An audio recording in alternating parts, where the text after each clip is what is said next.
ચલો મિત્રો, આજે હું તમને મોડર્ન વહુ વિશે સમજાવું છું કે લગ્ન કર્યા પછી સીધો મોડર્ન વહુ એટેક સાસુ ઉપર કરે છે. એટલે સાસુ મોડર્ન વહુ વિચારવું જોઈએ કે જો સાસુ હતી તો મારો આ ઘરમાં પગ થયો, સાસુ ન હોત તો દીકરો ન હોત, અને દીકરો ન હોત તો મારા લગ્ન ન થાત. એટલે પેલો હુમલો સાસુ ઉપર ન કરવો જોઈએ, એને મા સમાન તરીકે લેવું જોઈએ. અને બીજું એટેક એ કરે છે કે ભાઈ મારા ભાભી અને ભાઈ મારા મમ્મી પપ્પાને નથી સાચવતા. તો ખુદને વિચારવું છે કે હું મારા સાસુ સસરા ભેગી રહું છું, મને મારા સાસુ સસરા ભેગ ગમે છે, એ વિચારવું જોઈએ. અત્યારે જે બધી મોડર્ન વહુ છે એ બાવળ વાવે છે. બાવળમાં ક્યારેય આંબા નહીં આવે.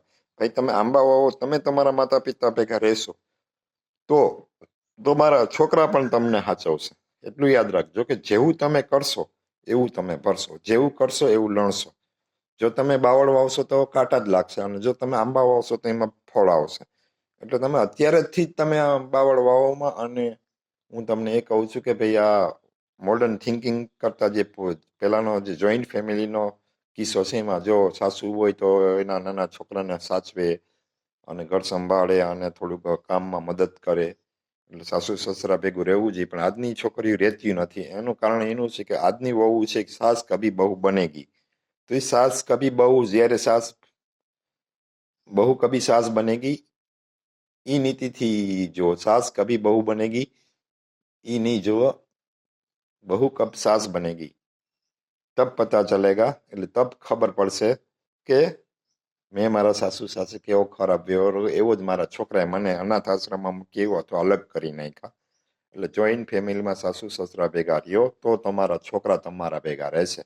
એનું સંસ્કાર આપો. સંસ્કાર પહેલેથી જ તમે નહીં આપો તો કે મમ્મી તમે ક્યાં ઓલા રહેતા હતા દાદા દાદી ભેગા, તો અમે તમારા ભેગા રહીએ. એમ અમે તો સીધો તમે જેવું કર્યું એવું અમે કરશું એમ.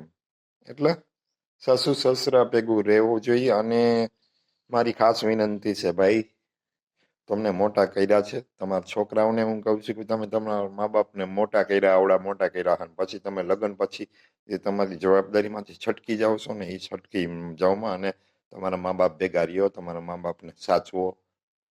કારણ કે તમને એટલા મોટા કર્યા, એનું જીવનમાં એને પૈસા નથી જોતા, એનું સંભાળ રાખો એ જોતા હોય છે. મા બાપને પૈસા ન જોતા હોય. એટલે તમે મોડર્ન વહુના થિંકિંગ ભેગા થોડાક વિચારોમાં, જ્યારે ભૂલ હોય આપણી ઘરવાળીની તો એ ઘરવાળીને કહેવું જોઈએ, સાસુની ભૂલ હોય તો સાસુને, એટલે મમ્મીને પણ કહેવાય ભાઈ ખોટી તમે માથાકૂટ કરોમાં. આ રીતે જીવન જીવશો તો ખુશીમય જીવન રહેશે. જો મારો વિડીયો ગમ્યો હોય તો લાઈક, કોમેન્ટ, શેર કરજો.